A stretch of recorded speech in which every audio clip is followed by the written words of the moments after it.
title reader tonight will be Amy Levine. Thank And you, Amy. Stephanie will introduce our judge. Okay, great. So I think everyone knows Doug. Doug's been pursuing photography for over 40 years. He's a member of the of PSA, the Fremont Photographic Society, and Fremont Art Association. He studied photography at the San Francisco Art Institute and is a member of the board of directors of Photo Alliance. His photography has won awards at local and regional levels, and he has exhibited internationally.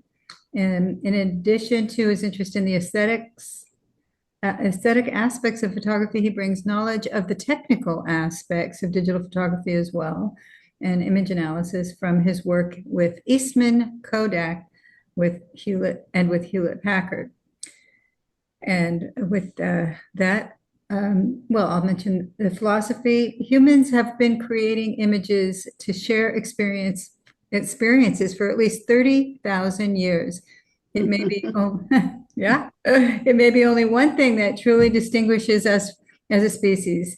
The only thing that matters in a photograph is the impact it has on the viewer. If your image has a great impact, whether it's a cave drawing or a great photograph, and if the judge can help you by assisting in developing your technique and vision, he or she has done his job. So I'm excited to introduce Doug Stinson. Very good. Thank you. Thank you.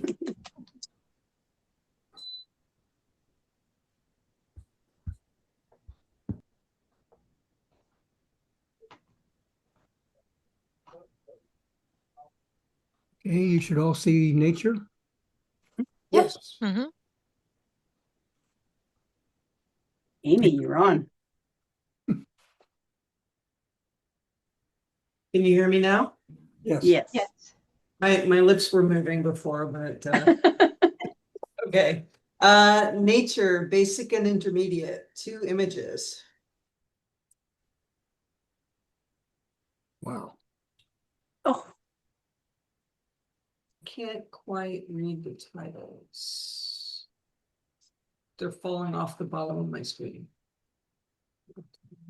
Leopard snarling. They are powerful hunters, able to carry prey heavier than themselves high up into the trees to keep it safe from other predators. Located in Kambaku Game Reserve, South Africa.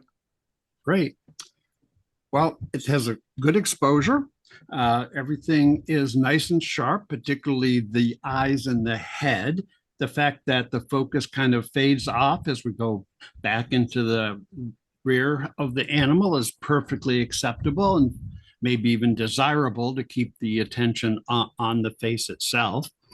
You certainly had good timing here to catch this leopard right in the middle of that snarl. So that I think makes it a little bit special compared to what might otherwise be just a standard portrait. You got good information in the caption. I'm really glad that you included the location. That's very important, particularly if we're talking about species that are not local and which we might not be familiar with. You might consider making a better connection between the caption and the photo. Although you do have great information in the caption, it's always nice to have that direct connection with the photo. I tend to feel like the best captions are the ones where you look at the picture and then you read the caption and say, oh, I missed something. And you go back and you look at the picture again. So just think about that as you put together nature presentations. Thank you. It is rutting time for the Tule elk of Point Reyes. Here a stag sends his wild piercing cry across the hills and dales of Tamales Point, guarding his harem from other competing bulls. Well, good timing again to capture this elk in mid-cry. He's probably doing what is called a bugle, because that's the sound they most often make, but there's other sounds they make. And you can even compare it to some recordings and see which actually cry they're making. Good exposure, a nice focus. Eye is sharp. There's a little catch light there. You probably don't need all of what's on the right-hand side to tell the story, but you do provide a good indication of the habitat that this animal exists in, which is an important part of the nature story. Thank you. Nature advanced, 5 images. Jabarus, 1 of 4. In Brazil's wetlands, the jabiru stork is a prominent figure with its large red-banded neck and 5-foot stature. Jabarus mate for life. Here a couple is fishing together by scooping their beaks through a pond and spitting out the water to feast on any fish that remain. A wingspan of more than 9 feet allows the jabarus to carry bulky nesting material with ease to their nest. Their nest sits 30 to 100 feet above the ground. Once the chicks hatch, they stay in their nest up to 3 months, then fledge to continue their jabiru life cycle in the wetlands. Very nice. Let's go back to the first one. I think this is a really good use of a sequence. We start the sequence off with what's basically a portrait of this bird, and you captured all the distinct characteristics of the bird, and your caption describes what we're seeing. So we know that one of the characteristics of this bird is the large red banded neck and its 5-foot stature. We don't have anything else to judge scale, so putting that as 5 foot in the caption gives us a great sense of scale. So if we go on to the next one, the subsequent photos introduce new facts about the bird, and the captions are all very closely related to what we're seeing in the photos. They do make us take a second look at the photo. For example, this one's a good example. I looked at it and it's cool. Nice photograph of these birds, presumably feeding. But then I read that they scoop their beaks and then spit out the water. And I go back and look, and sure enough, I can see the water squirting out of one of their beaks. So I learned something new, and I have a better appreciation of the photographs. We can continue to move on. Again, we just have a continuing story with captions that are very closely related to what we see in the picture. In this picture, we see definitely their wingspan and the fact that it can carry a lot. And then we go to the next one, and we have it up in his nest. So we learned about the nest, and we learned something about the chicks, and we can certainly see the chick in the picture. All of the photographs are pretty well exposed, showing lots of detail. In photo number 2 and number 3, there may be some overexposure of some of the feathers, but it's not terribly serious. Okay, thank you. Bill, cursor on screen. Thank you. Trunk over tusk, time to run. A bull desert elephant in musk prepares to charge, signaling his intent by draping his trunk over his tusks. Pony River Valley, Namibia.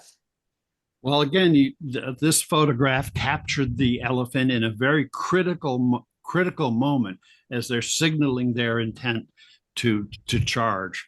It's quite sharp. There's wonderful lighting in here, and the depth of field is good. So essentially all of the elephant is sharp, and the background is blurred enough to keep our attention on the elephant, but sharp enough that we can really see what the environment looks like.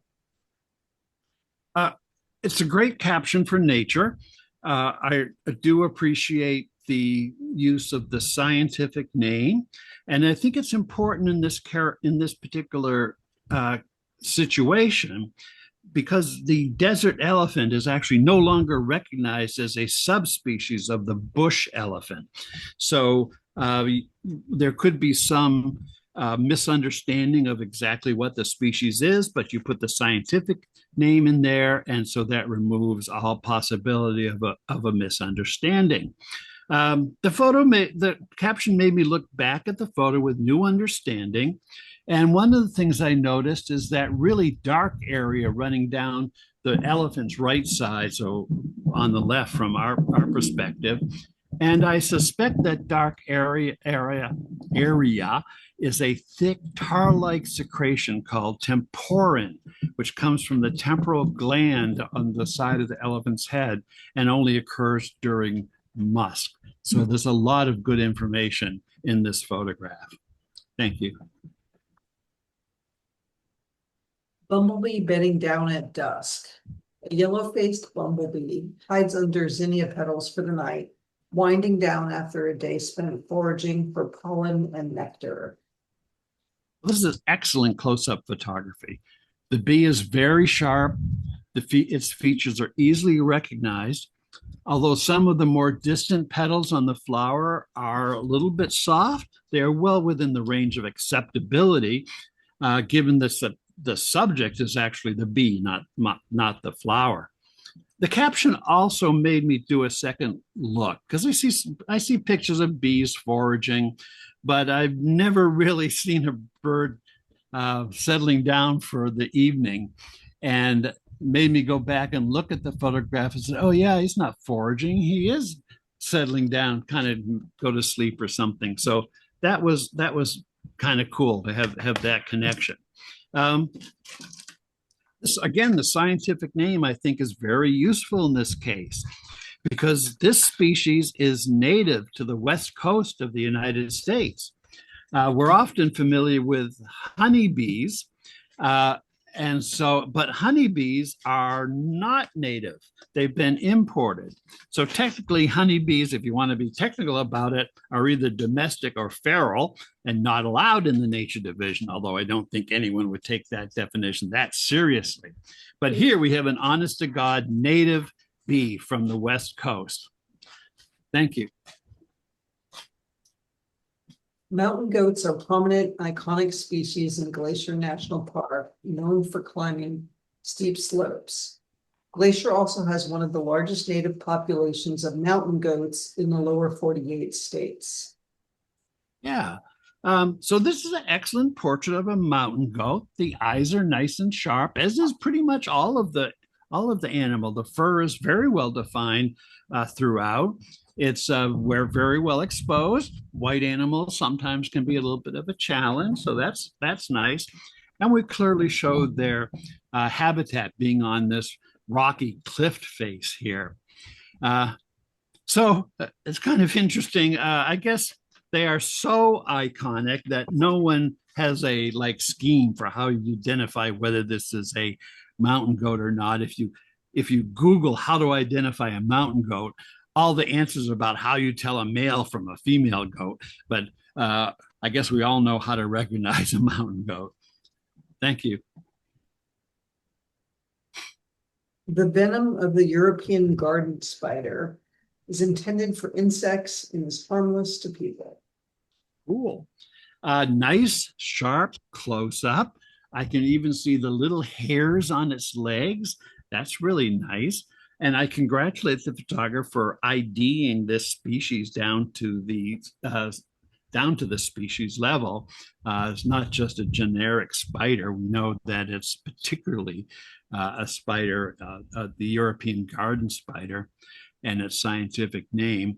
I like the capture of the web as well. I think it adds a lot to the photograph. It's not intrusive, but just makes a nice kind of background. Good, interesting information in the caption, although I would, again, like to see something that references something I can see in the photograph. Based on a little research I've done, I'm kind of guessing this is the male of the species, but I'm not an expert, so I'm not going to be definitive about that. But it's a very nice photo. Thank you. Nature Masters, 3 images. Fiery skippers, 1 of 4. Not much larger than a honeybee, the fiery skipper butterfly is one of the tiniest members of the butterfly family. The antenna ends contain chemoreceptors that are sensitive to the fragrance of nectar. Skippers sip nectar with a long proboscis that they uncoil to reach inside flowers.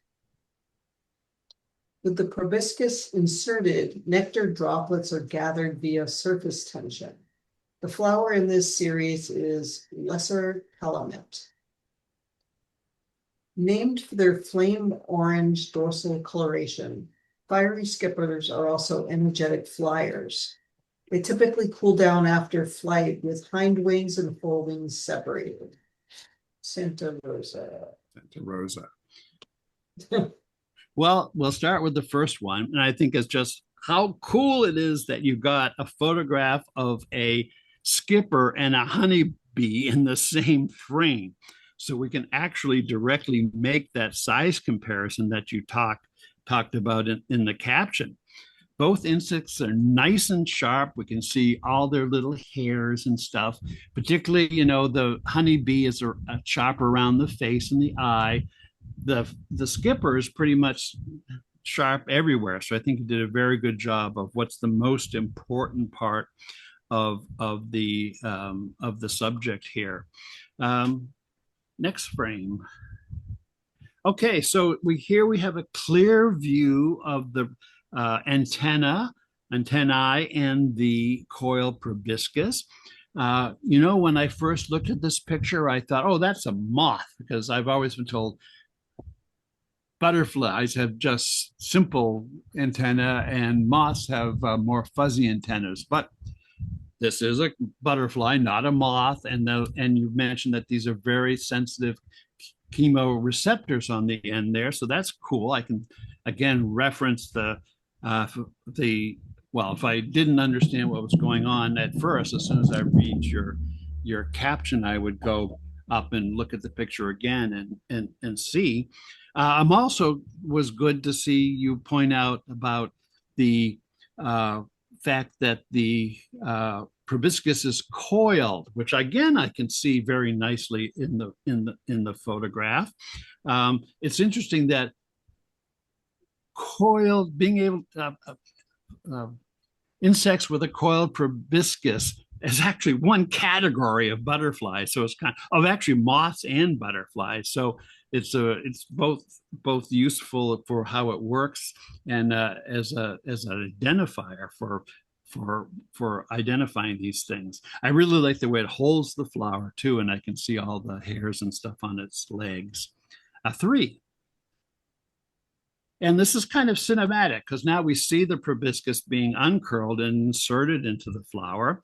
I like the fact that you named the flower. That's added information, tells what kind of flowers these insects probably prefer. So it's good to have that piece of information. And then we go on to number 4. And here we have a real classic portrait of the butterfly, which we can really see all the characteristics of the wings, the colors, essentially identifying factors. Often this might have been the first image in a sequence, except that you had such a great photograph of the skipper and the honeybee together. But as an ending of the sequence, it's also very good. Each caption closely matched what we're seeing in the photo. Sometimes in sequences, I feel like the only reason there's a sequence is so we can have enough space to put a long title there. But here, there's that great correlation. You mentioned that somewhere that they're in the butterfly family. Actually, this really sparked my interest, and I started looking into this. And the butterfly is a super family. I didn't know things could get so complicated that you have super families. I also, this name of the super family in the scientific name is Papillonia. And we if you know French for butterflies is papillon. So you can probably recognize that scientific name right off the bat if you know a little French. It's also the name of a restaurant here in Fremont, but anyway. Okay, next one. Guillemot. Svalbard is home to 850,000 breeding pairs of guillemot, This colony on the eastern coast of the island of Spitsbergen is home to 60,000 pairs of Brunix guillemot. Guillemot are a type of auk, and the cliffs of Alkafellet, aka Alp Mountain, have an abundance of the narrow rock shelves preferred by these birds. The females lay eggs directly on the rock shelves and incubate them crowded together more tightly than any other type of bird. They sit facing the wall to keep the nest clean. The height of these cliffs gives one some idea of the daunting task that will face the hatchlings at about 21 days when they must all jump off the cliffs to the water below. Okay. Okay, so you're starting out with a photograph that's supposed to be an overview of the habitat. And it kind of does a good job of that, except that you can't really see the birds. They're so tiny in this photograph. So it's not the strongest story to tell about this. Now, it's possible if this were a print and maybe a large print, then the birds would be clearly visible, and it would be a stronger telling of the story. We go to number 2. Now, this is a really good photograph to show what's critical to these birds. The caption explains that this is these little narrow shelves are exactly what's preferred by these birds, and we see them all clustered on them. And I like the fact that this is Auk Mountain, and these birds are a type of auk, so that's kind of interesting. Go on to number 3. Yeah, and this also tells a good story of actually the nesting characteristics of the birds, because we really see them clustered together here, crowded, facing the wall. So you're pointing out some very important characteristics of this bird. And again, there's a good tie-in between the caption and the picture that we're seeing. So go on to the 4th. Yeah, I mean, so they're definitely daunting cliffs here. That's for sure. This definitely tells us that. I think that all the photos in this sequence were very well executed technically, and each photo introduced a new concept. And particularly in photos 2 and 3, the caption and the photo are very well connected. I think that, without being able to see the birds, I have this kind of feeling that the first photo seems like more of a placeholder. So you have a place to put the caption, and lots of good information in that caption. Okay, thanks.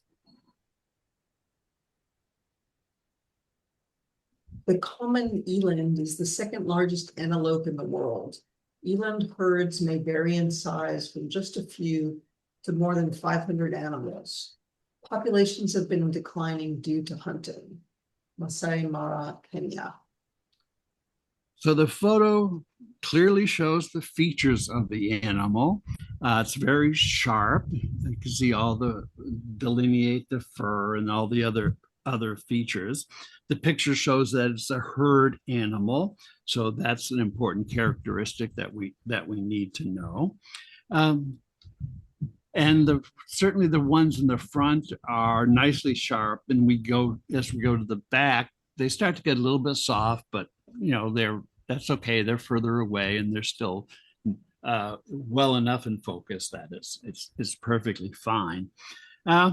What I was mostly curious about in this photograph is that the antlers or horns or whatever you want to talk about, call them, have these sharp white edges, and some of the ears do too. And that seemed a little bit odd to me, but I thought, well, maybe it's natural. So I did a photo search for other photographs of these antelopes, And I didn't see these white edges in any other photograph. So I'm a little bit suspicious and worried that maybe this photograph is like over processed, over sharpened or something was done that creates these little halos around some of the high contrast areas. Thank you. Pictorial, basic and intermediate, 4 images. The Bearded Bouquet. Yeah, interesting title, and it's an interesting subject. You got a nice background for this portrait to be in front. Portrait itself is well exposed, especially since the face is mostly in shadow, shadowed from this bonnet that he's wearing. Some of the light is coming from the left-hand side here. Looks pretty diffuse. There are no harsh shadows, but nonetheless, we can see all the features of his face, some of the wrinkles and things. So I think the lighting is pretty good. Focus is sharp. I see all the texture in his beard, and his eyes may be a little soft. Maybe the eyes could be a little sharper, but not very much. The good depth of field. So basically everything we have in the picture of the person is all in sharp focus. Depending on how you position the head, I like if it was more straight on.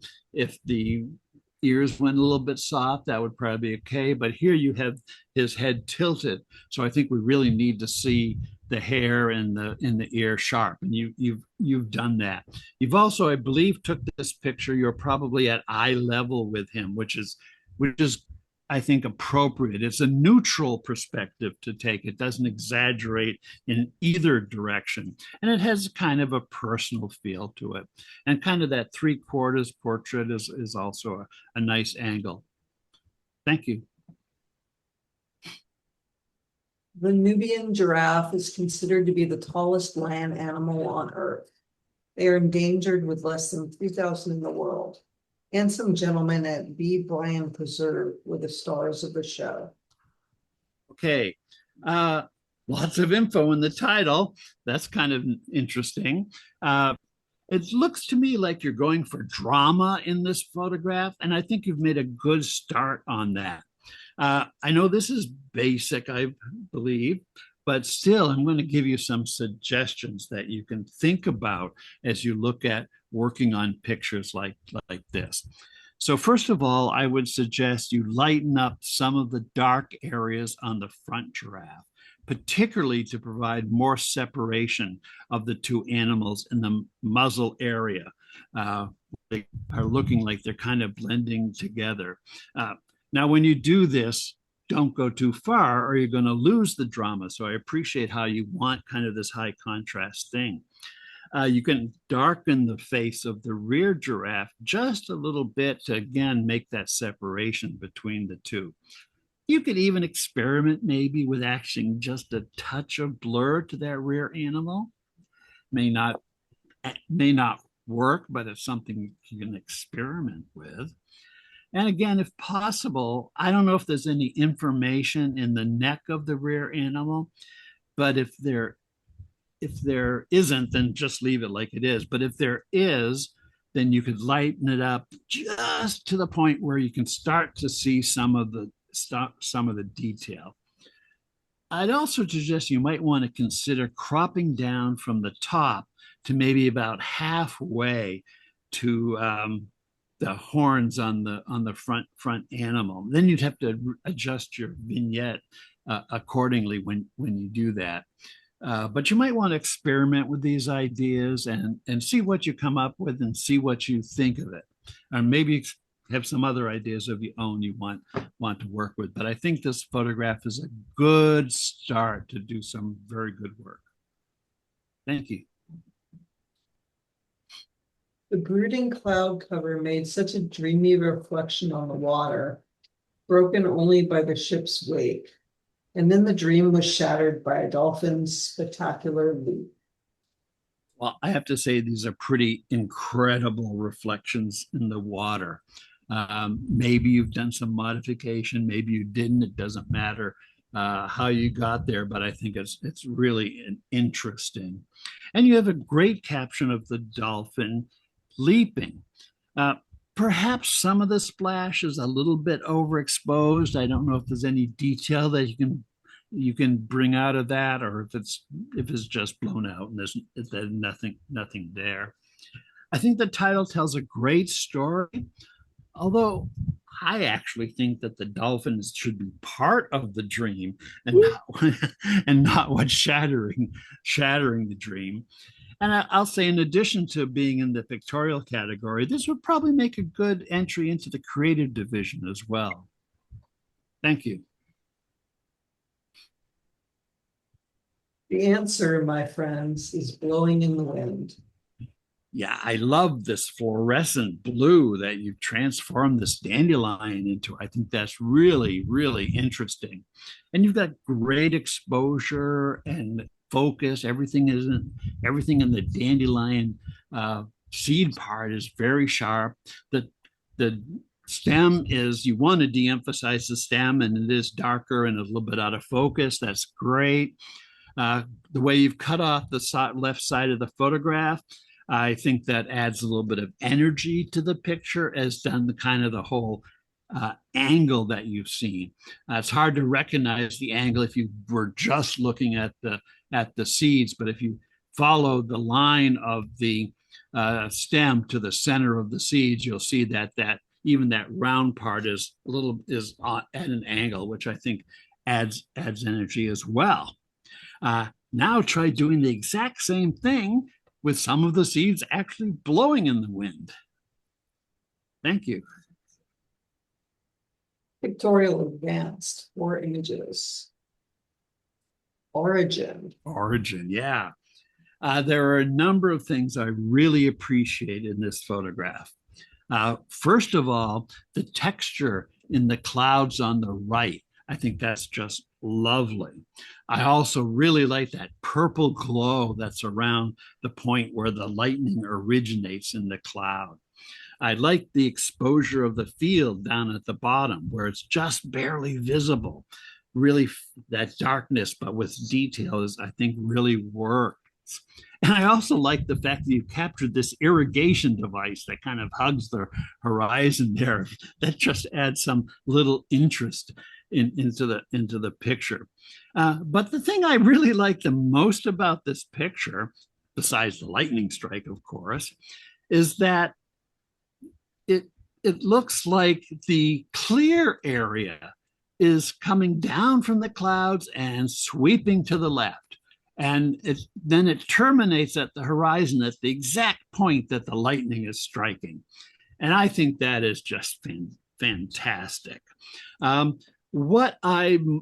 I was going to make any suggestions for things to experiment with, is it might be nice to see a little bit more texture in the darkest part of the clouds, just a tiny bit. I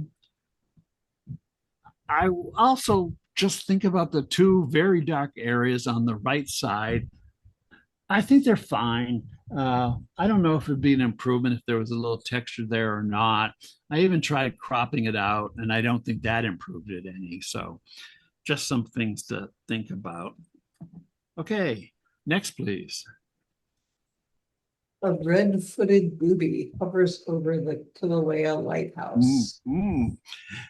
Decisive moment, as Henri would say, where everything in the picture just aligns itself, and you're there and you notice it and you click the shutter and you captured that exactly right. The boob, I think red-footed boobies are kind of a ridiculous bird anyway, but having them in this position kind of takes the whole thing to a new level. And everything is sharp. The bird is sharp, the lighthouse is sharp, and I think that also helps make the point. Thanks. Soft morning light, Spring Lake Park, Rosa. Yeah, this is luscious. This photograph recalls the painting style called luminism, which was popular in the 19th century. Some people think it was an outgrowth of the Hudson Valley School of painting, but it's different there because it tends to not have. The Hudson Valley School often had these large expanses, and usually there were people in there doing something. And Luminism usually was smaller and didn't have the people. Yeah, So I can hear you. Marty, please mute. Had headphones work, and apparently they don't. Ah, That sucks. where are okay, you? so But I'm in Fresno. someone should mute there. Trying to find him. I might have got him now. Okay, so luminism definition: characterized by precise and subtle rendering of light, creating a luminous, glowing effect that permeates the entire scene, provides a sense of profound peace and order, and is often connected to the transcendentalism of Emerson and Thoreau. Well, I don't think I can add any more to that. So thank you.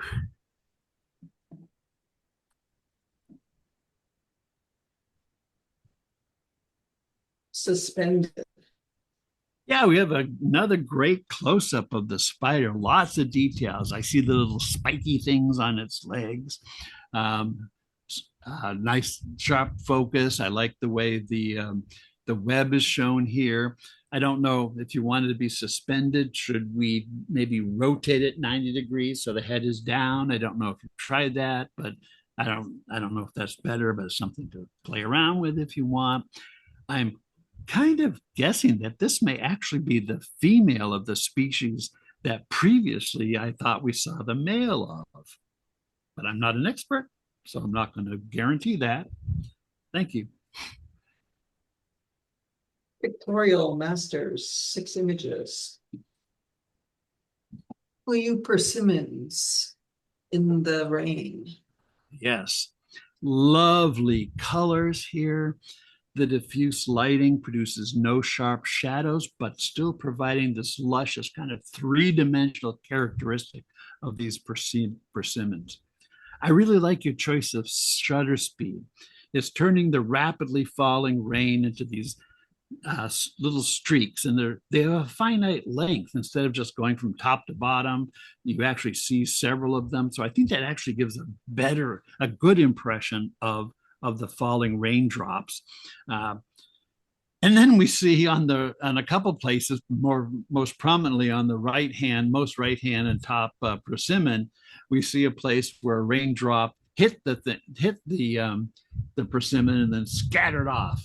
And it's really curious because those raindrops, or the scattered rain, is actually going at a slower speed than the falling rain, and that's why you see shorter streaks, but somehow they're brighter because they're exposed longer, and so they look more violent than the rest of them. And it's kind of a nice, interesting contrast between the rest of the rain and that.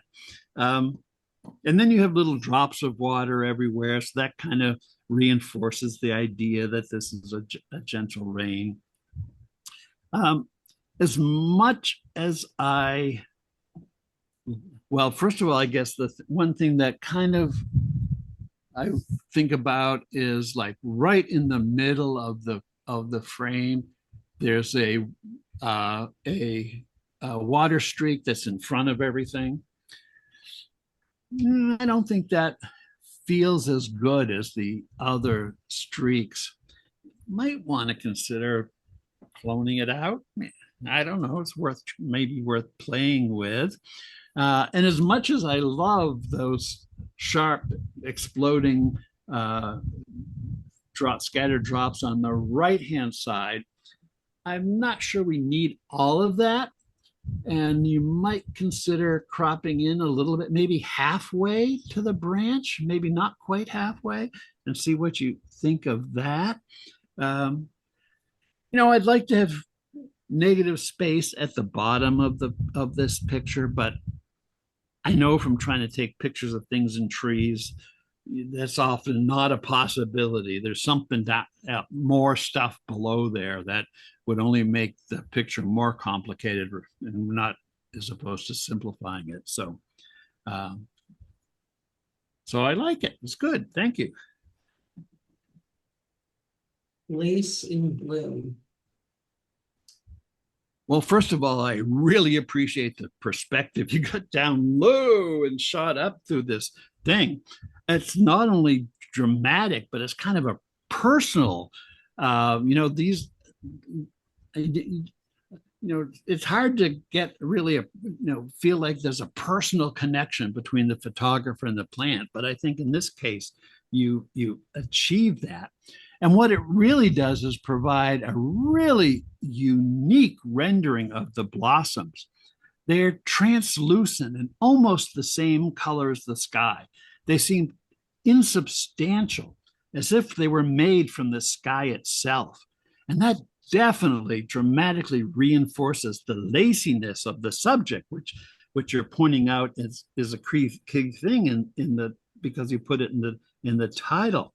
You also place the brightest portion of the sky directly behind the densest part of the plant, and this contributes to the overall composition. It generates kind of its own kind of vignette that I think is working quite well. Thank you. Nocturnal visitor, Kenya.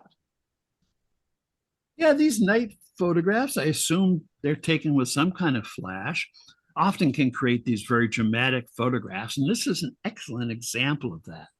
There's lots of nice detail. You got a nice catchlight in the eye. I can see all the fur. But what I think really interests me is I can't see it in the reflection, but in the straight on view, I can see these whiskers that kind of come down from its nose, and those whiskers are kind of scanning along the ground. And it really makes me wonder how much those whiskers play in this animal's search for food or water or whatever. Thank you. A boom. Blue meets brown. Stormy, muddy winter Russian River water churns and mixes with Pacific Ocean wave at Goat Rock Beach. Mm-hmm. I think this photograph and title tell a great story. This would work in the nature division, in my opinion, as well as in pictorial. Of course, I can't speak for other judges. The timing is perfect. It's like the decisive moment when everything arranges itself into a great composition, and you're there, you recognize it, and take the photograph. I really appreciate if I start at the lower right-hand corner, I can follow this line where it just sweeps up and then over and comes crashing down. And then there's another curve that's going up into the upper right corner. I think that's a really nice composition. I was wondering if it could be simplified by cropping in from the right, if that would concentrate the viewer's attention on the what's more on the left, which I feel like is the real center here. But the more I played with it, I decided that it does not improve the picture. It does not improve the tension that's building up as we follow the wave up and to the right. So I wouldn't change anything with the cropping. Thank you. The color of water. So I don't know. I don't know. Are you using is your title a riff off the memoir by James McBride? That might add some more meaning to this photograph. I think we're probably looking down at the bottom of a pool that has tiles as the bottom. But the ripples in the water have turned that into an abstract image, and focusing our attention instead of the tiles on this multitude of colors that water can take. Probably some of them might be due to the different colors of the tile, some may be due to different lighting, but we see all sorts of colors here, and we see like everything kind of wiggling around, make a very abstract thing. And I think the photographer is encouraging the illusion by photographing at a diagonal. So if I kind of imagine that there were tiles, the tiles are diagonally upper left to lower right. But that kind of helps take your mind out of the idea that these might be tiles at the bottom of the pool, unless you more just enjoy it as an abstract. Thank you. The morning glow, cholla spines in the Mojave Desert. So getting down and personal with a cactus. This photograph really exploits the way that light scatters off the spines, giving the plant this lustrous glow. That is clearly apparent on the main subject, which is in the front, but is supported and reinforced by the out of focus cactus in the background, where you can really kind of all you see is that glow of the scattering off of the spines. And that focus in the distance, cactus in the distance, makes kind of a nice counterpoint with the cactus in the foreground. The other thing is the background. The mountains in the background, I think, also contribute to the composition. If you think of, kind of blur your eyes, the ridge line of that mountain is sloping from upper left to lower right, and it mimics the composition of the cactus, which you go from the tip of the cactuses are upper left down to lower right. So those two things are working with each other. If you want to simplify this image a little bit, and this might be difficult, but in the gap between, if you start with at the left, and there's one arm of the cactus, two arms, and there's a gap, and then the third arm. In that gap, there's this kind of bottle-shaped dark thing. Might take some work, but it might be interesting to clone that out and see how that works. Okay, thank you.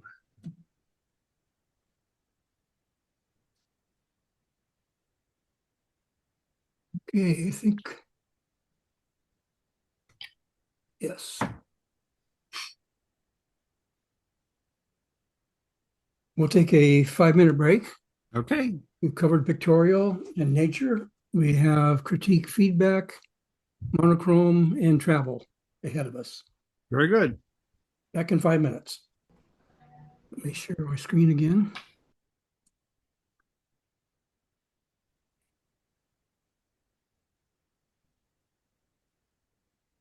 Monochrome, basic and intermediate, 2 images. Between the stirrups. Mm-hmm. Yeah. Well, the horse and the rider are very sharp. I think we have a good choice of depth of field in here, with the background nicely out of focus, but everything that's part of the subject is very nicely in focus. Interesting point of view. I think you're like eye to eye with the horse. As I mentioned before in the portrait, this is kind of a neutral position, but is very personal, makes a connection with your subject. Obviously, your focus is on the horse, not the rider. I'm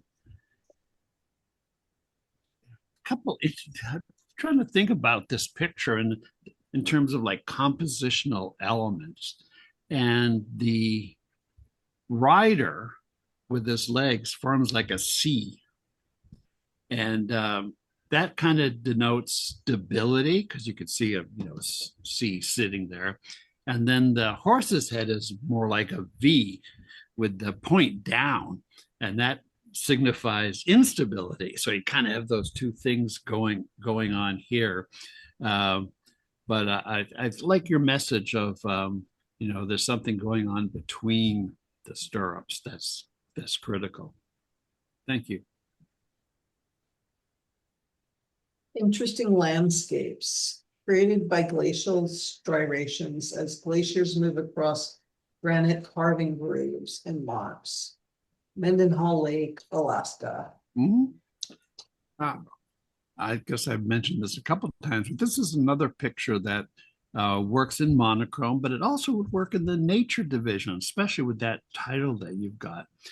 It'd be nice if you're in the nature division, doesn't matter here, but there was something that would give a sense of scale. Yeah, that's kind of, I don't know exactly how you do that, because people get worried about having hand of man in the picture, but that's the most obvious way of doing it. But anyway, back to where we are in monochrome. So in Pictorial, obviously, we're more interested in the artistic characteristic of the photograph as opposed to, what created it and things like that. And in this picture, you've got some side lighting going on, which is really emphasizing the texture. So that's a good thing. But it's a little bit, maybe, I don't know, overwhelming, or I hate to say I don't know where to look, because that's kind of there's lots of photographs that are great that you don't necessarily know where to look.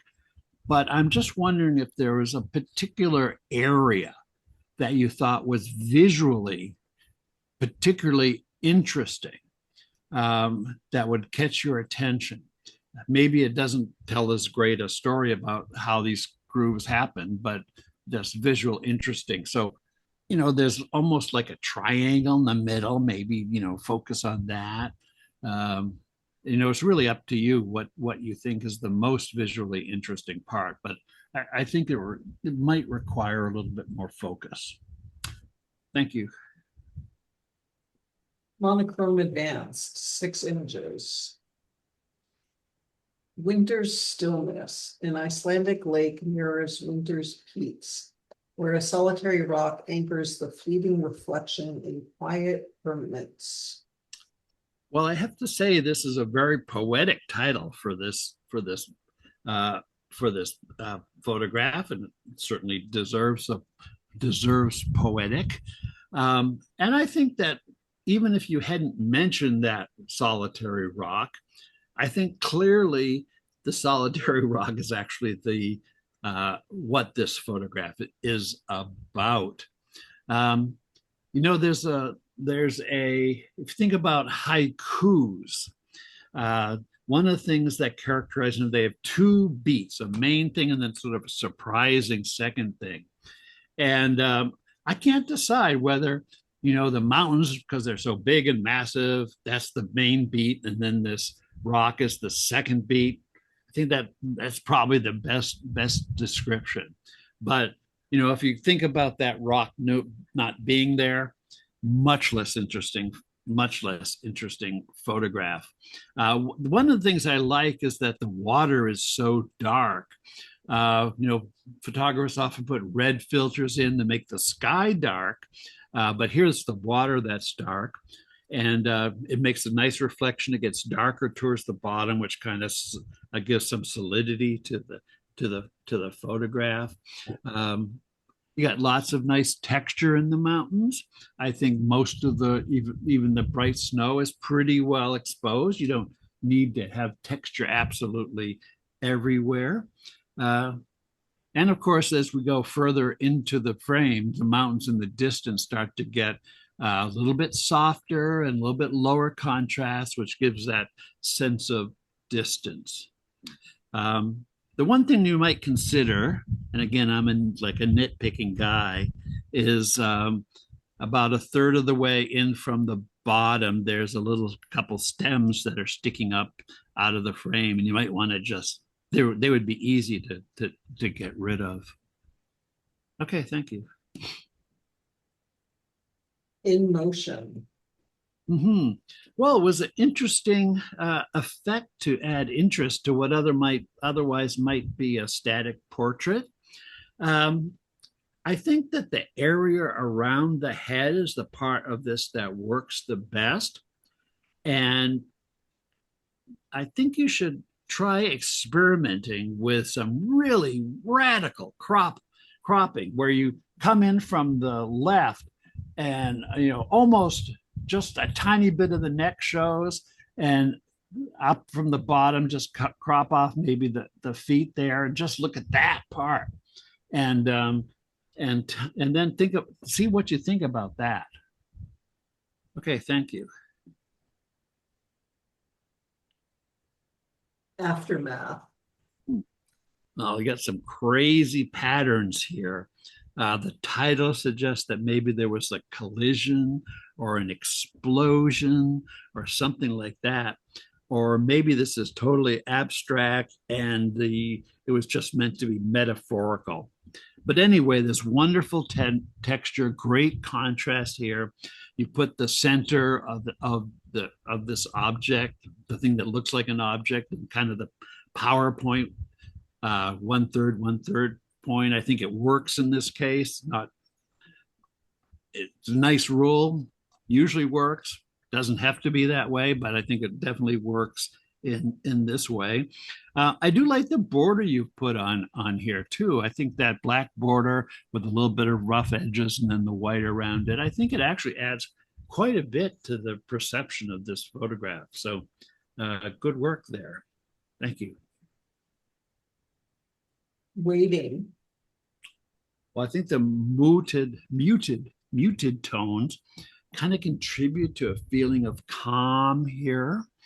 The bird has nice details in it. No distractions there. You've simplified it a lot. The sky and the water have almost the exact tones. There's a little bit of a gradient top to bottom, which is good. So the sky and the water kind of merge together and just make this more simple picture. You've centered the bird from on left to right, and that really implies stability, which if you're talking about weighting, the thought of stability and calm, as opposed to if you put it near either of the edges, it would suggest movement, which is not consistent with what you're trying to communicate here. The outer focus reads at the bottom. I think they work. I often like to see things in the foreground sharp, but here they're kind of lower contrast. And so I think the fact that they're out of focus works kind of good. Thank you.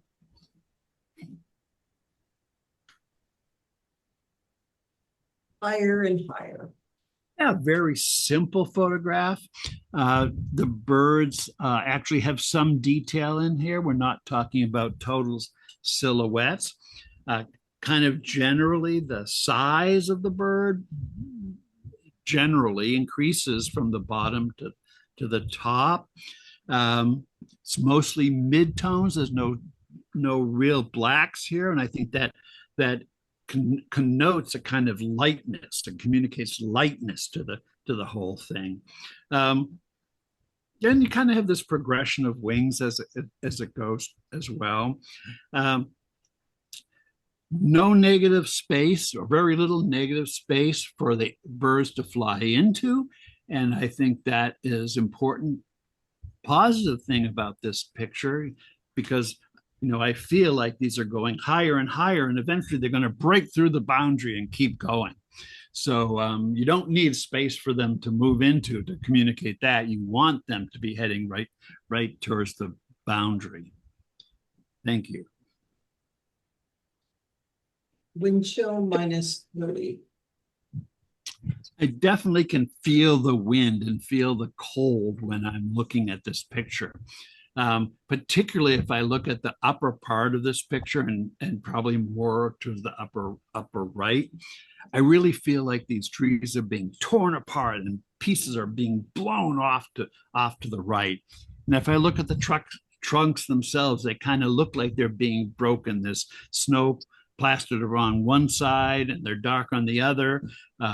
Mostly still in the midtones, not any real dark blacks. And that also contributes to the feeling that maybe these things are being torn apart and blown. So I think that's working well. The part of the photograph that's below where the trees hit the ground, that part I don't feel is quite as successful as the rest of it. You've got some neutral grays and then some lighter spots that more give the sense of like maybe light coming through clouds and hitting this, which isn't really consistent with the rest. I don't know what you can do about that, except maybe you can just crop out about at least half of that. And I don't think you need that as a base. I think if you had half of that as a base, it would still work. And it wouldn't, I think it would work, probably would work better. Something to try. Thank you. Monochrome masters, 4 images. All in a row. Yeah. Again, you were in the right place at the right time to get these elephants all lined up like that. There's great detail in the elephants. I can see, the creases and wrinkles in their skin quite dramatically. Good range of tones from very black to quite white. You've positioned them just a little bit off center, and I think that is working for you. If you put them directly in center, it certainly reinforced the idea that these are massive beasts, but having them just a little bit off center continues that massiveness, but now gives them a little bit of motion that that wouldn't be there if they were perfectly centered. If I look very closely, there's a little bit of a white halo around the edges of it. Not a really big deal, but if you're really fastidious, you might want to take a look at that and see if you can get rid of it. Thank you. Summer storm. Well, very dramatic clouds. I like the kind of panorama that you've got here. So that gives the impression that the clouds are coming out of the distance and heading right towards you, because they're kind of look like they're narrow in the distance and getting wider as they come towards you. That just has kind of that impression, which I think is working quite well. Good grayscale in the clouds, not too dark, not too light. I think that is nice, and there's a lot of texture in there. You can see the rain in the distance coming down. And you got this nice natural vignette at the corners, because there's these clouds in both the left and upper right corner that are darker and kind of providing this vignette that keeps you focused. So that's kind of cool, the way that has happened. Some things to consider. The rain hasn't reached the foreground yet. And so you could try just selecting that foreground and increasing the contrast and the brightness. So it has more of an effect of the clouds are coming, but there's still sunlight coming through some openings in the clouds. And you might like that, but it is a different feeling. And I personally tend to go for contrast in these pictures, but you may want it to be a more subtle and you'd like to keep it the way it is. That's fine too. But it's just something you might want to play around with. You probably could increase some contrast in particularly the right-hand side of the rainy area. Kind of tricky. Might not be possible to get any kind of good effect there, but it's sometimes worth playing around with. Thank you. White pocket in Arizona's Vermilion Cliffs National Park. Yes. Really communicate that this is kind of a barren area, but then there's this one tree and then a bit of water with the reflection of the tree in it. That's a very nice composition. I think that works well. The rocks and their texture and their stress cracks are very well portrayed. You have a nice depth of field where everything throughout the picture is in nice focus. I do wonder a little bit about what was to the right of this picture, because I feel like that pool of water is just a little bit too close to the right border, but then I don't know what was there. So maybe if you extended it, you'd bring in just a lot of contrasty or junk that wouldn't help the picture at all. But it's something that always something to consider. And I'm kind of this crazy guy. So, if I always try to go for like simplicity. So I would think about cloning out all the vegetation in that little valley except that one tree. But that's me. You may not think that that's a very good idea at all. So I throw it out there. Next, please. Going up. Yeah. Well, this is a very fascinating geometrical form. You have this nice spiral at the bottom that then unwinds and goes flying up and to the right. I think that's really cool. You captured it at an interesting perspective. And some fancy handling that you've done to control what's going to be sharp and what's going to be a little bit out of focus. So I think you might put some thought into that, and I think that part is working quite well. I think this kind of reverse vignette you've got is working really well along the bottom. I'm not so sure it's working so great in the upper right-hand corner.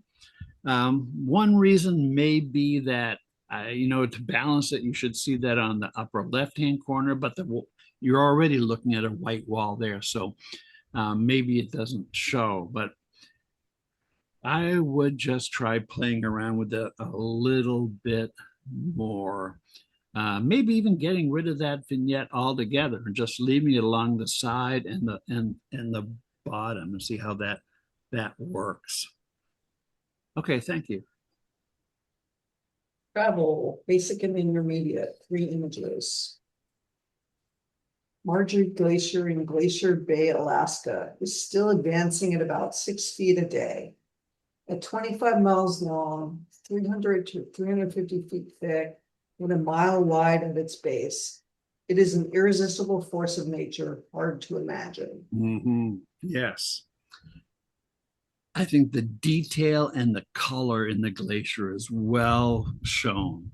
And we always see close up, we see some blue, and I think that's really coming strongly through in this photograph. I think you were probably on a boat or something, but and you probably had a number of opportunities to take this picture, but the point that you took it from, I think, provides a good perspective. We have this really nice S-curve where the glacier is coming out from behind the mountains. It's coming over to the left. It curves around and goes to the right, and then it comes down and into the ocean. I think that's a very pleasant compositional element. You've got good detail in both the highlights and the shadow areas. I think that's good. And the photo works very well with the caption to give us a good sense of place. And again, like nature in travel, it's more important that the captions and the pictures work together to help you understand what we're seeing. Thank you. Art and Necessity, Constellations by Jaume Plensa. The artistic gates were added at the entrance of Gran Teatro del Liceo Opera House to beautifully prevent homeless encampments. Barcelona, Spain. Mm-hmm. Well, the artwork is stunning. I think you've captured it well. Shooting at an angle like that adds a little bit of interest rather than straight on. You got beautiful lighting here with all these patches of light on the ground. I think that adds a lot of interest to this photograph. You've done your research, which is great for nature photography. You've learned about this place, why it's there, and you've put that information in the title. And I think your viewers would really appreciate that to help understand what this place is all about. I would say pictorially, the picture would not be hurt if there was a person entering the frame. Okay, thank you. A wave of peace and gratitude washed over me as I sat inside the Mission San Jose del Cabo. I escaped to this sanctuary during the Thursday night open air art walk, convivial, lively, and bustling. Well, this is a very personal caption that you've got for this picture.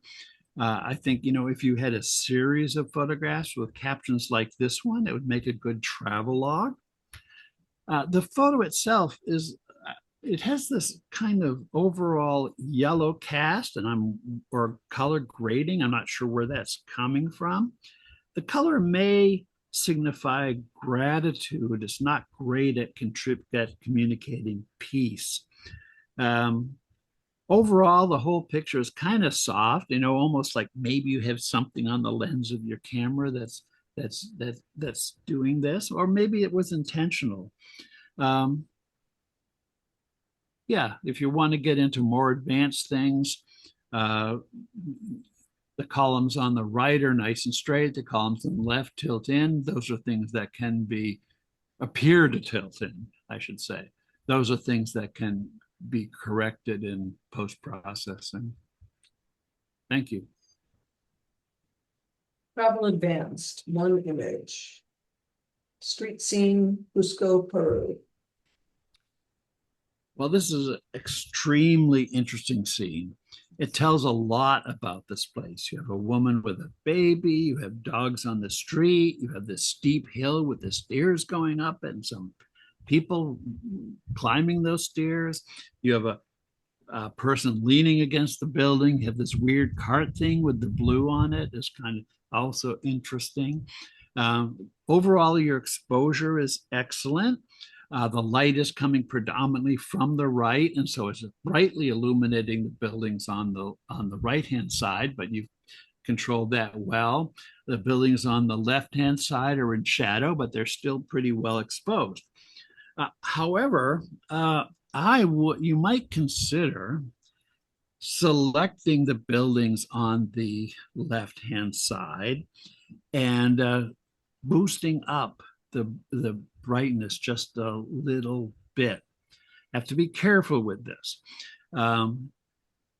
It'll make those dogs and the person with the orange or orange skirt, whatever that is, leaning against the building would make them quite a bit more prominent. You don't have to do much in terms of brightening it up because buildings are in shadow and they should look like they're in shadow when you're done. So don't go crazy here.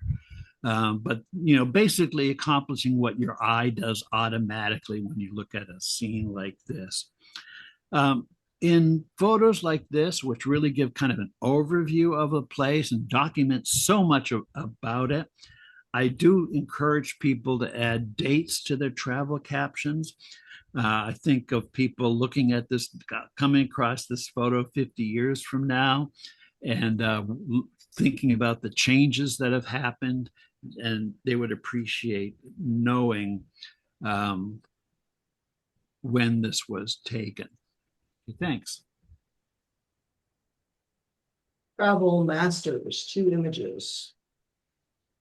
Copenhagen may not have beaches, but that doesn't stop locals from finding places to soak up the sun. Mm-hmm. Well, photographs which have people being casual in them tells a lot about a place, and the buildings provide context, so you know that this isn't any place. It's Copenhagen. I find it interesting that the 2 signs for the museum, one is in English, and I think I could figure out that the other one also meant War Museum, but that's kind of interesting. The caption could maybe provide a little bit more context. So, you know, something like, you know, in the shadow of, and then talk about probably specifically the tower in the center, or on the banks of, and give the name of this canal or river or whatever it is, something to really tie it down to Copenhagen. Okay, thank you. With a population of almost 2,000, Amboseli is an excellent place to see elephants. Quite frequently, they come so close to vehicles, only a phone camera is needed for photographs. Kenya. Oh, well, very good capture of this. It has this feeling of being in kind of this desert area with lots of dust, or savanna, or maybe would be a better description of it, not desert. And particularly, I see in the center of the group of elephants, just their natural being there is kicked up a bunch of dust and just comes out clear in this photograph. I even see the person in this vehicle looks like maybe he is using his camera phone to take this picture. So that ties in with your caption very well. I see this gives both the photograph and the caption work together. They reinforce each other to provide a good sense of what this place is like. Thank you. Critique, feedback, all levels, 3 images. Fear the sausage. Yeah. So excellent timing. You caught this picture right at the decisive moment with the man looking like he's trying to hold back the woman to prevent her from coming into contact with these sausages. Exposure focus is good. The main question I would have is the Chinese food box in the upper right-hand corner. It's weird. It kind of looks intentional to me, like you really put it there, but I don't see what it has to do with the story you're trying to tell. So maybe, I'm missing the point, but I would ask, how important is that to your story? And if it's not important, then consider cropping it out, or in this case, the sausages are so nice, such a nice pattern, you might be able to clone it out too. Thank you. Golden Gate in fog. I really like the orange glow around the top of both towers. I think this is pretty unusual among the many photographs I've seen of the Golden Gate Bridge, and even many of them in the fog. I think this is kind of unusual and very pleasant to see. Particularly against the dark blue sky rather than like a black sky. I think that's working very well. You've got a good depth of field here. At the far end of the bridge, maybe it's starting to get soft, but maybe that's the fog too. So that is working quite well. The reflection in the water is very, very nice. And I like the placement of the structures in the frame. Now, again, I'm this fanatic about some things, about what I want to see in the frame. I like to make things really simple. So there's this little black T that is on the white building up right close to the right-hand border. And I would tend to crop that out, or not crop it out, clone it out. But other people might say that's crazy. Next, please. The light show. Yeah, all these multiple lightning strikes. Wow, that's so dramatic. I'm curious, how is this a multiple exposure, just a long exposure? How did you capture all those lightning bolts? Again, this is a matter of personal preference and kind of what you're trying to communicate to people. But I would go for more drama in this photograph. And I would start by selecting the sky and then darkening it. The lightning is all the way at the end of the scale, so you could darken the sky, and that lightning will still stay white because it's pinned against the bright end of the scale. Then I would invert that selection. So I'm selecting the ground in the front, and then I would just increase the contrast there. And then I would might even go to work on the lighter clouds on the lower right hand part and see if I could boost up the contrast a little bit there to bring out some of the texture.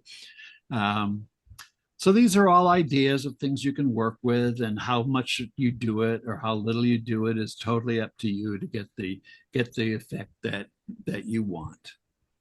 Thank you. Okay, we have covered all of the images. We'll take another 5-minute break. I'll turn it over to Steve to announce the winners. Okay. Nature Basic plus Intermediate.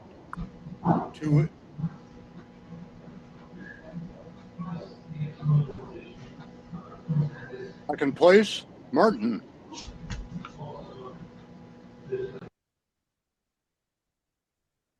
Made me want to go out there. Yeah, it's wonderful out there right now. They're running, and I love the light on the sky. Mm-hmm. A call can carry for miles and miles. Yeah. Hmm. Yeah, it's a great shot. Yeah, really great.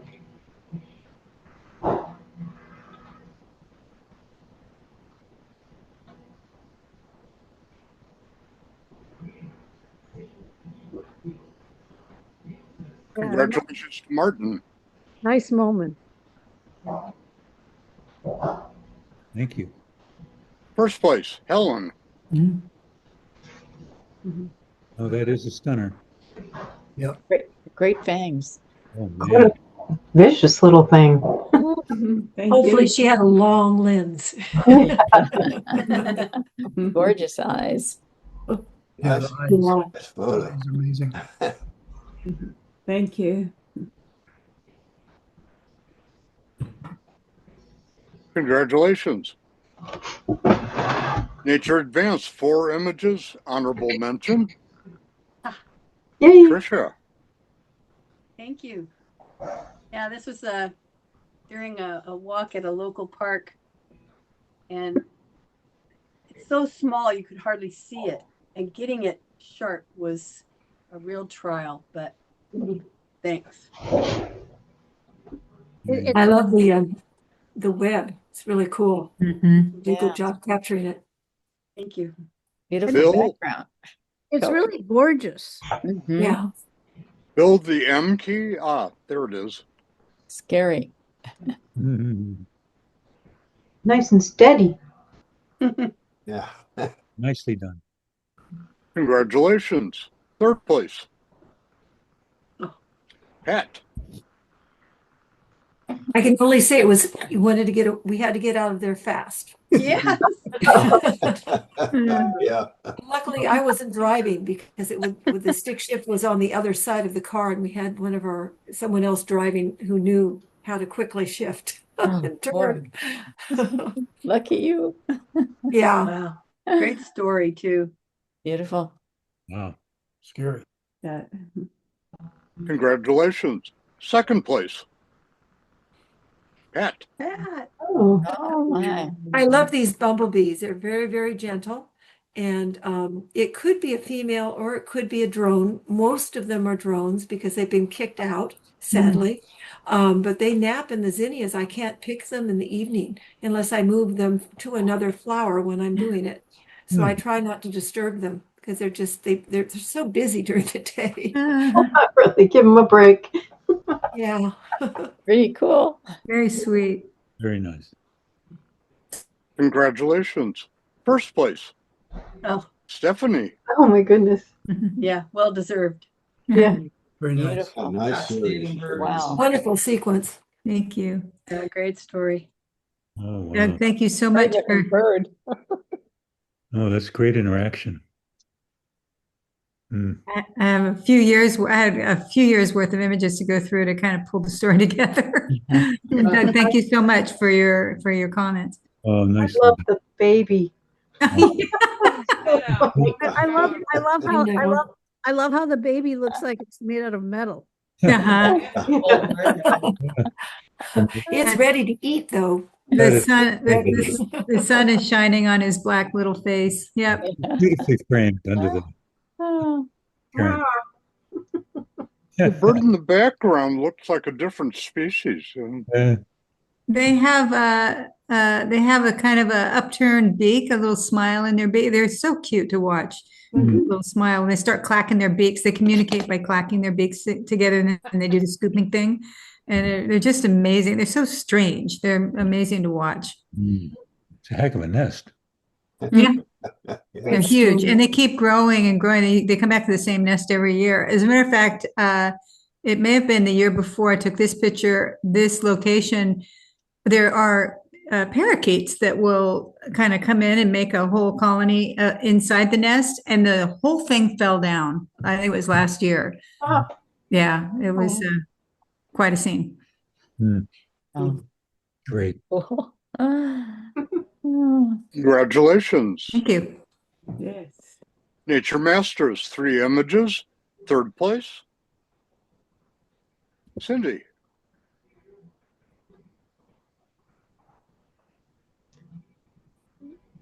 Yeah, they're sure looking at you. Cindy, did they have velvet on their horns? Maybe? Maybe she's not here. You're muted. You're muted, Cindy. Cindy, you're muted. Muted. I hear you. No, their horns are actually curvy. They curl around like an oryx does. It's a nice shot with the young ones and the adults. Beautiful. Thanks. Congratulations. 2nd place. Jennifer. Yay. Oh, thank you. This was the most exciting place to visit. It's just so huge. It was very, I wished I'd had an ultra wide lens to try to get the whole thing, but it was just so amazing with birds in the water, in the air, on the cliffs, just all over the place. And the whole story about how they all lay their eggs at the same time, and the babies all jump at the same time, or they're nudged, maybe they don't quite jump. But it's just incredible. They can't even fly at the time that they come out.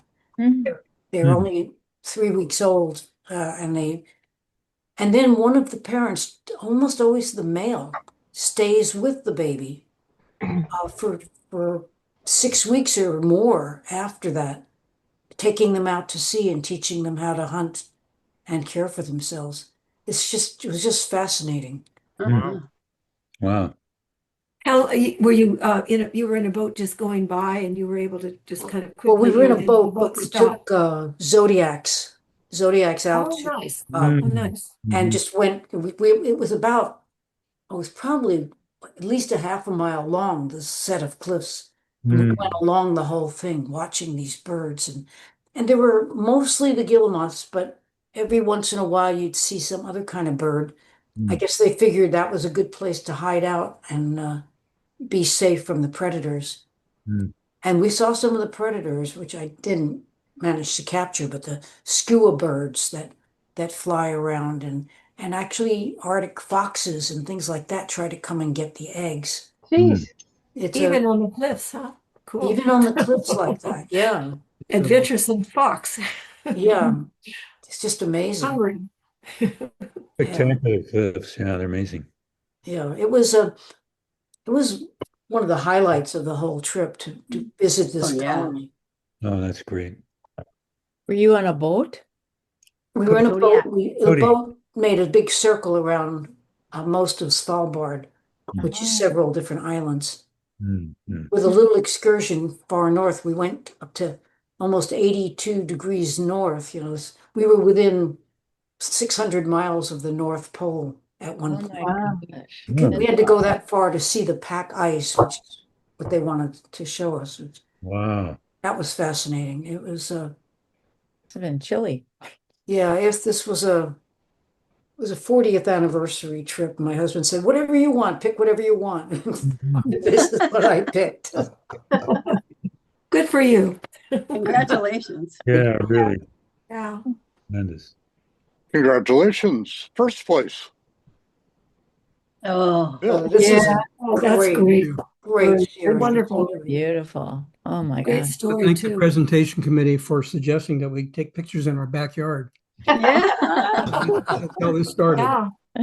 Oh, that's Wow. great. So fast, Bill. A nice series, Bill. It is. I'd never Yeah, it's heard of gorgeous. skippers before. They're amazing. You don't see them. You see butterflies, but these guys are so little and so fast. But once you see one, then you start seeing. Recognize them. Wow. And I this grew up with those. particular bush had a ton of bees on it. That's how I was lucky enough to get this shot. Wow. That was a Certainly had fabulous to go shot. fast speed. Yes, it was all taken at high speed. All these. 6,400. Yeah. Wow. I love the comparison Jeez, yeah. size of them, and it's I learned so much. Yeah. Yeah. So Bill, it says 400 millimeters. So what did you do? Did you, or are you on an 800? What was the focal length? It's Michael 4/3, so it's equivalent to 800 millimeter. Nice. Mm. Excellent. Just Yeah. fantastic. Yeah. Yeah. Yeah, with a long lens to get macro, especially when they're bugs and things that don't like you to come very close. Mhm. Long lens is a good way to go. Mm-hmm. Yeah. Yeah. It's amazing. How Working. far back did you have to stand for that? Probably 3 feet. Oh, Oh, wow. I have a little chair that I can sit in. Mhm. Just sit there and watch them. It was probably about 4 feet high, the bush. Mm. Nice. They were Bill, was it handheld or did you use a? this is handheld. Jeez. Wow. Yeah. Well, one So you sit and you 6,400 put of a your second. elbows in and brace Yeah, it. with that fast shutter speed, you can do that. Yeah. Yeah. Yeah. Yeah. Unbelievable. Really amazing. Oh, Yeah. Thank you. and Love the it. background is so gorgeous. And Yes. it's F8. No Really 71 adds. here. Yeah, that's the advantage of that long lens. You can really blur the background easily. Yeah. You still have good focal length, so that's great. Oof. Taking over. Congratulations. Thank you. Pictorial. Basic plus intermediate, 3 images. Third place, Helen. I I love love this. Love this one. What a character. That's fun. Great. Where was he? Yeah, what was the occasion? I was just on one of the beaches in California and just walking along the boardwalk and happened to spot him, and I just had to have a picture of him. I've never seen anything like it in my life. Oh, yeah. It's great. It's great. Nice capture. Character. Was Thank this all he was wearing? No, he had some gray shorts on. Oh, good. But he had roses all the way down to his belly button. Oh my God. Wow. Great capture. Thank you. Oh, don't you just want to go talk to him? I mean, Yeah. what are you doing? I know. I mean, I couldn't understand why he'd be wearing such a thing. And then he fell asleep on the steps, fast asleep with his, I think his trolley or whatever he had stashed away. So it was just fascinating to me. Yes. Yeah.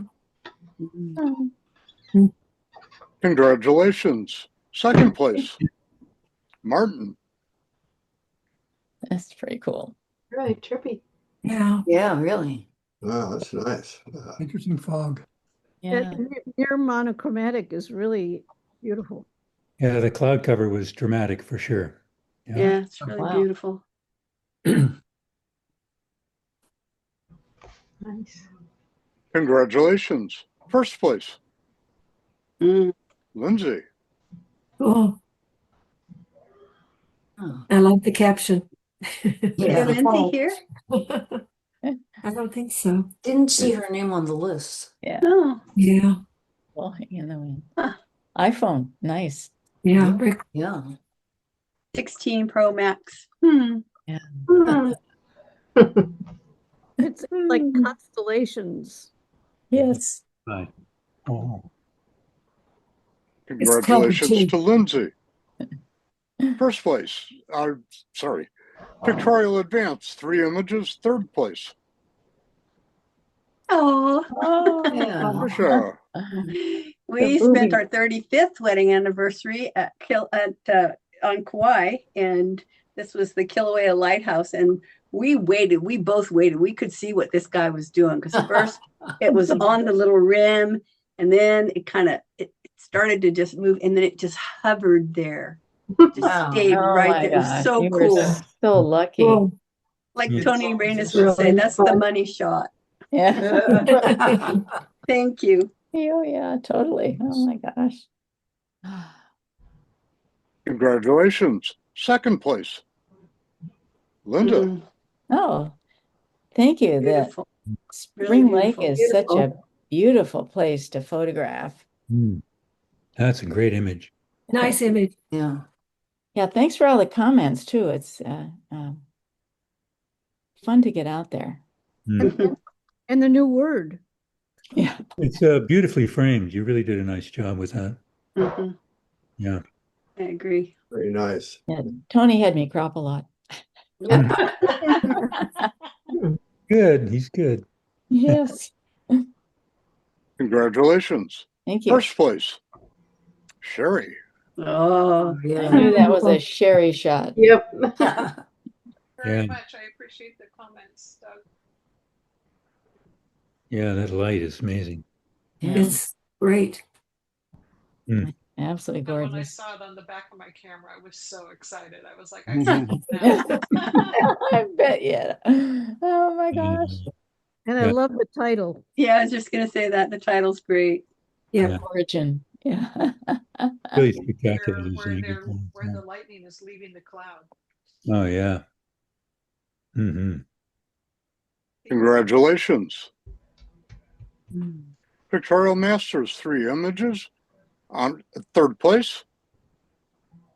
Bill. Oh, those are gorgeous. Nice. Yeah, that was really really nice. fun. Is that your backyard too? Yeah, it is actually front yard. Wow. That's a front yard. Excellent. Really I played with the exposure time a lot. And they had a nice rainstorm. The sun was shining through. And about 100th of a second turned out to be the effect I liked. But I hadn't seen that effect before, so it's kind of interesting to come across. Yeah. I love the water coming off that one persimmon. It's really dramatic. It's great. The super splash.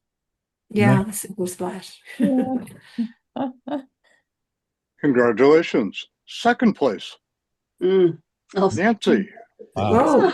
Oh, Beautiful. We tricked. We thought it was Bill. He tricked us. Yeah. Lovely. That's Well, beautiful. I told you, I was looking at old stuff and looking in 2014 images. And I go, I want to play with this one. And I embraced the, at the time, I don't think I embraced the idea that there was blue and the brown, where the river comes into the ocean and the colors and then that. So I did rework with current, with mostly Lightroom. Beautiful. Very nice. Beautiful. Nice story. Moody. Yeah. Oof. Power. Congratulations. 1st place. Oh, Yeah. Very nice. Nice shot, yeah. This is with my iPhone.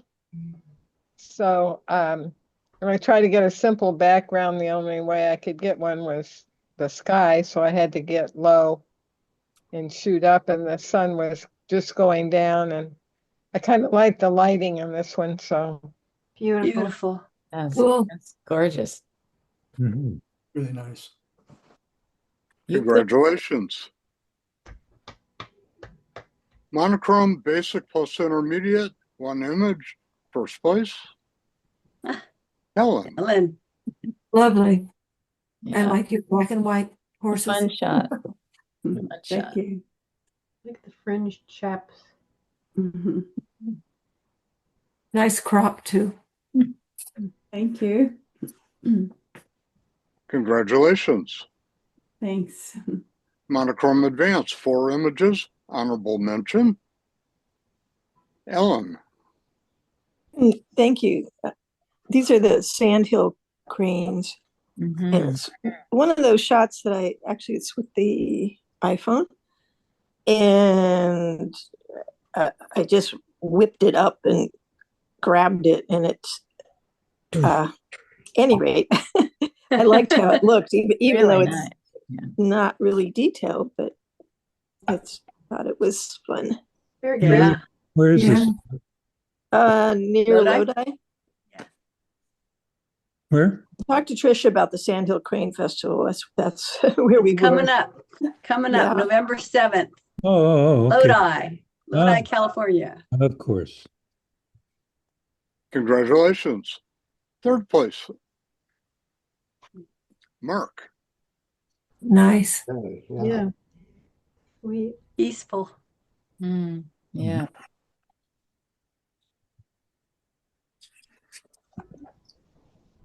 Not here though, huh? No. Congratulations to Mark. 2nd place. Pat. Beautiful. Oh, thank you. I will say that those little grasses were taken out of the image I thought I had submitted, but I hadn't moved it from my hard drive over the edit to my laptop.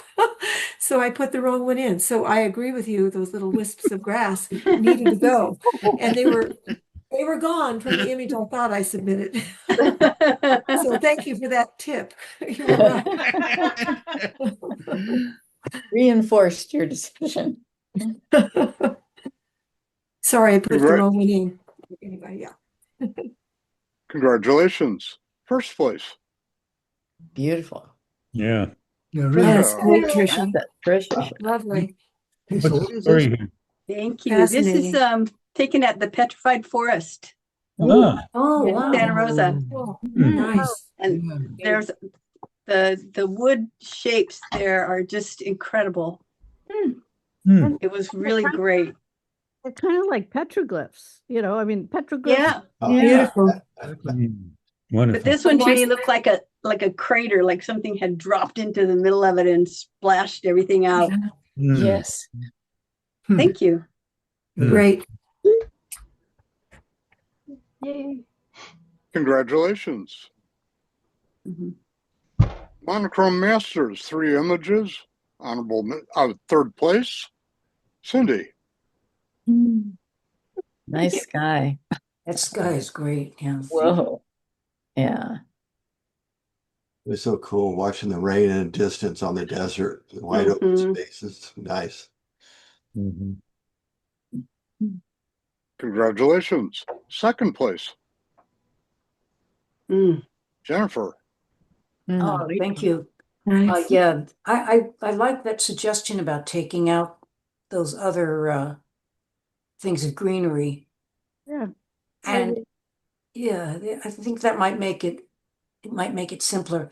I'm trying to remember, I think that there were people in the way to the right side of that photo. And there were just enough of them that I didn't think I could really get them all out of there. So I cropped them out. No, it's great. Great This competition. place is amazing. This white Yeah, I want to go. unbelievable place. Wow. Your tones there are beautiful. Yeah. Tonal range. Oh, thank you. Yeah. It was just gorgeous to look at, and we had really interesting skies the whole time we were there too. Helpful. Lucky. Congratulations. 1st place. Oh, yeah. Tamara. Yes. Right. She has great images. Wow. That's impressive. So At cool. least she's not being attacked. Yeah, right. Yeah. I like the dust. Tuck us down. Yeah, a little dust behind us. I think your POV there, your point of view is amazing too. It's beautiful. Yeah. Wow. Clouds are so perfect for that image. Amazing. And it just shows how big they are. It makes you understand their dimension. Do you think there's 30 of them behind? Three or two. One in a We long know at line. least there are two. Congratulations to Tamara. Travel, basic plus intermediate, 3 images. 3rd place. Lindsay. You like church. Yeah, she works in an iPhone. I think she does great. Congratulations to Lindsay. 2nd place. Elizabeth. Ah. Where was this? This was So interesting. Barcelona. Letters and Barcelona.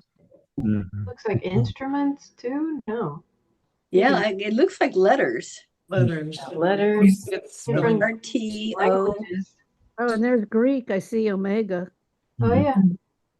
Oh yeah. I see Hebrew. Yep. Arabic. Beautiful. I like those gates. What does it say? I see Chinese too. Looks like it's in art. Congratulations to Elizabeth. 1st place. Martin. Woohoo! Beautiful. I love the glacier. Yeah, it was a wonderful trip. Glacier Bay is so spectacular. It is. Yeah. Look at that color. That's amazing. That's an excellent. It's not played with at all. It's the ice that's so compacted that it swallows all the other colors in light, and the blue is the shortest wavelength of light, so that's what meets your eye. That's the only- I saw that in the glaciers in Iceland, that beautiful blue color. It's Yeah. really tremendous. Yeah.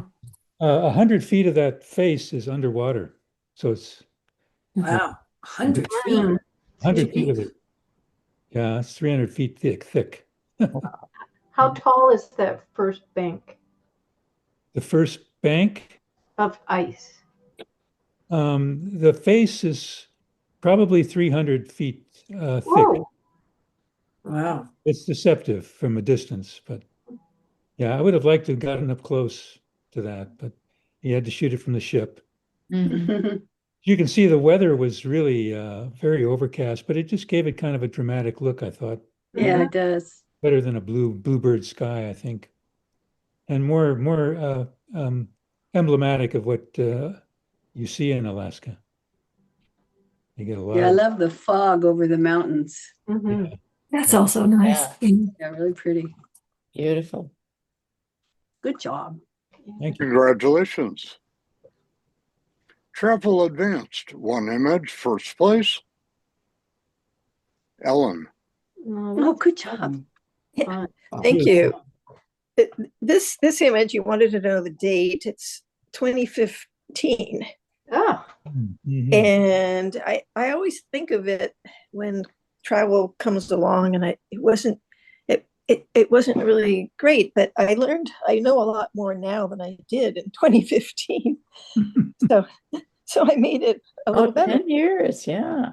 And I appreciate the comments to lighten up the left side, which I did, and I could do it some more. But the main thing I did was I lightened up that dog so you could see that there was a dog there. Because if anybody's been to Cusco, you know that there are dogs everywhere. My kind of place. Yeah, I love the woman walking down the street with the baby, her little child waving. Yeah, you get a little bit of everything about Cusco with the steep hill with the stair steps going up. Yeah, that's terrific. Really nice. Really tells a nice story. It does. And there are Congratulations. people. There's people up in the top of that building. Where? You go almost straight up. It's almost. It's like the last thing before the sky. Oh, yeah, yeah. right there. Yeah. Oh, That's good grief! cool. I didn't notice that. It's cool. It's really neat. Pretty big person. Well, and one interesting fact in Cusco, the slums were built on the hills, and people could just build anywhere they wanted. That wasn't the attractive land to build on. Mm. So they just cover the hillsides, and then of course you have to get up there, so they got the steps. Yeah, it's really, really haphazard, isn't it? It's just go every which way. Yeah, it's really daunting. I like that staircase, the way it wiggles all the way up. Oh, yeah. Really cool. I just want to walk that, yeah. Great shot. Congratulations.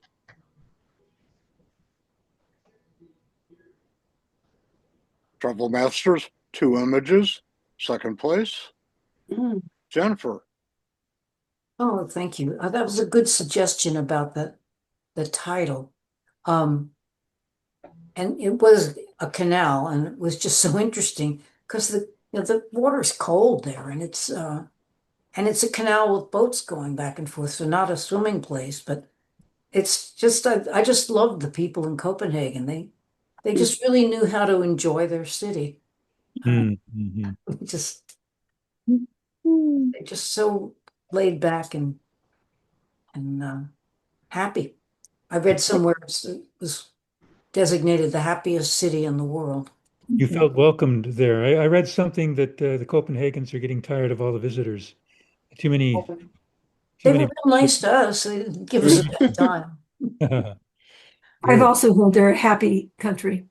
Yeah. Well, Finland got the happiest country, but Copenhagen got the happiest city. Oh, really?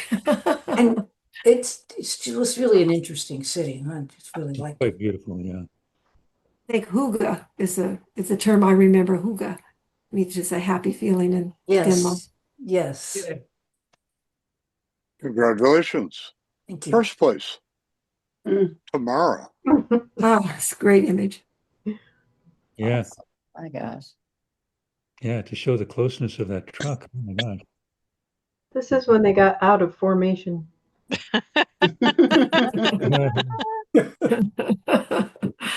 Yeah, it almost looks like the elephants are in defensive mode, the way they're circled around the Yeah, bed. You're right. I agree. Like water buffalo, almost, huh? Yeah. The babies are hidden. Yeah, the babies are in the interior. On the inside.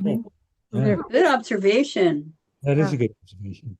And they're faced outward. Yeah. Yeah. Exactly. Yep. Tusks All the out. birds. Yeah. They don't trust those Jeeps. Really. I don't blame them. Congratulations to Tamara. Yeah, and best image of the evening. Oh, yeah. Wow. Well, Bill. nice job. Awesome. Congratulations. Thank you. Congratulations, Bill. Well deserved. Yeah. Well deserved. Deserved. That was great. Mm-hmm. I'm humbled. Thank you very much. Not to overlook your backyard. That's right. Yeah. And they're out there right now. They're still out there. Start. You can do series 2. Yeah. Oh, that's spectacular. Yeah. My gosh. Thanks, Yeah. Doug. Yeah, most great. welcome. Thanks, Thank you. Doug. Good job. Thanks. Good Nice job. job. Thank you. Yeah. Thank you so much, Doug. And Appreciate good night, it. everybody. We'll see some of your you Saturday. Yeah, Saturday Yeah. field trip. See you there. Okie dokie. All right. Bye-bye. Night.